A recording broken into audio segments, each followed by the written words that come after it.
Welcome, my name is Shefali and today I decided to do something different. I decided to do a video blog of my newsletter, Own Your Light, Light News. So for March, I was talking about decluttering. So it was called Declutter Your Space, Declutter Your Mind.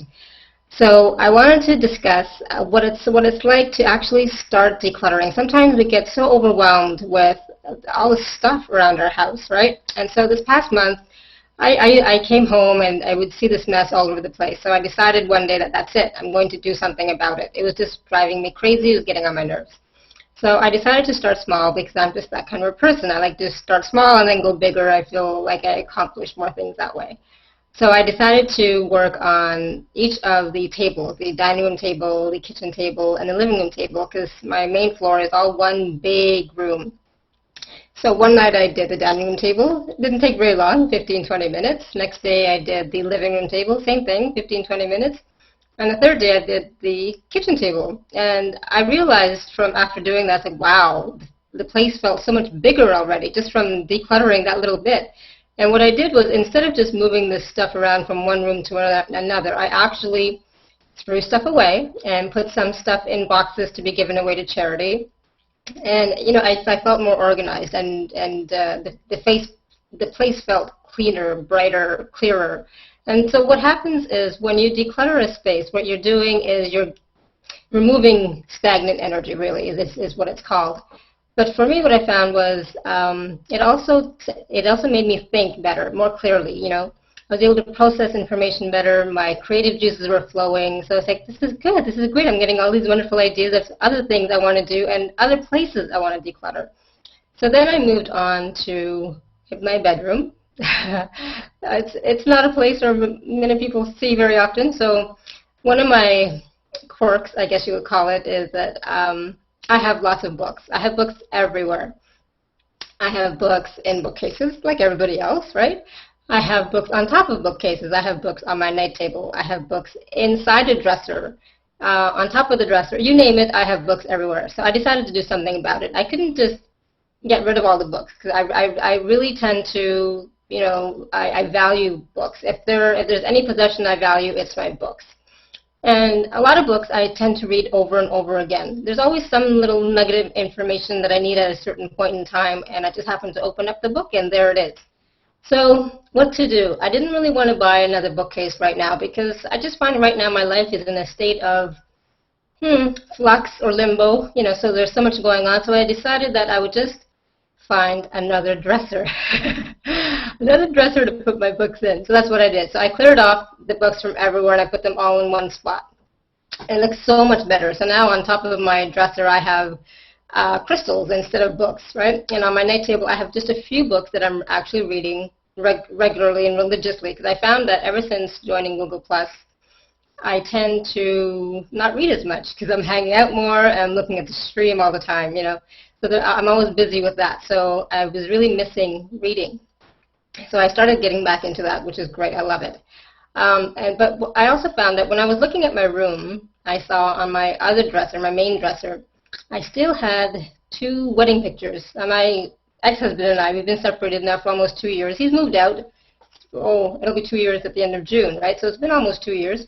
And I still have our wedding pictures on the dresser. And I've thought about it, why do I still have them there? So I got rid of the pictures. I kept the picture frames. I don't know what I'm going to do with them yet. I could put pictures of my kids in the picture frames, or I could put pictures of myself in the picture frames. Why not, right? Friends of mine in New York took some really fabulous pictures of me, and they look amazing. They're really, really talented photographers. So I'm thinking maybe I might do that. I might just put my own pictures in those picture frames. But we'll see. So right now the picture frames are actually in my closet, so that I don't forget where they are, and I will put them out again soon.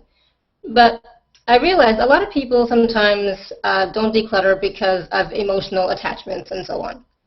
But when I was getting rid of those pictures, and along with the pictures, I got rid of my ex-husband's night table. He moved out 2 years ago, but his stuff is still in the night table. It's like, what? So I took it all, put it in a box, and gave it to him.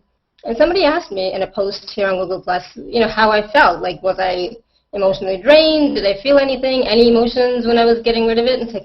And I was like, no, I didn't have any emotions whatsoever, which really means that I had already moved on. there was no emotional baggage attached to the stuff. So that's a good thing, right? But a lot of times people do have a hard time releasing emotional attachments and so on. So take your time, understand why you're having a hard time letting go of stuff, and look at the deeper meaning behind it, the underlying meaning behind it. And let's see, the third thing I want to deal with decluttering is emails. Oh my goodness, I subscribe to a lot of emails and email lists and so on, and really, I don't have time to read them all. I really don't. So I've been ruthless in the past couple of weeks, and if I haven't read an email from a certain company, for example, in 6 months or so, then I've taken myself off the list. Because I figure, like, in the past I thought, oh, well, I'll get to it. I'll read it later. I've been saving them, and I'll read them later. But you know what? Later never comes. We live in the present. There's always something more pressing to do, right? So that's it. Ruthless. So I know some people have subscribed to my newsletter, and you may think, oh, maybe I won't subscribe anymore to her. That's fine. But just so you know, I did not unsubscribe from all of my email lists, just some. Okay. So that saves a lot of time too, and a lot of energy, because when we're going through our emails, there's a lot of junk, as well as good stuff. And so sometimes it takes a while to get through all the junk to get to the nuggets of the real good wisdom that we get in our emails. So lastly, so some of the benefits from decluttering. I already mentioned that you get a clearer mind, you get your creative juices flowing, and so on.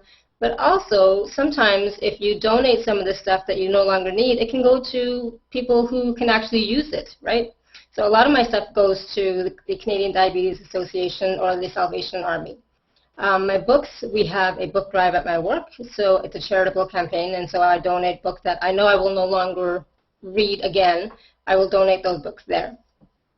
And also, when you are getting rid of clothes, for example, old clothes that you haven't worn in years, then you have more room in your closet to buy new clothes, so that spring cleaning can bring about a new spring wardrobe. So why not, right? So happy decluttering. It's still spring here, and it's still too cold to actually go out and do anything. So I'm still doing a little bit of decluttering here and there, just organizing, my life, my things in my house, just the clutter, just getting rid of it.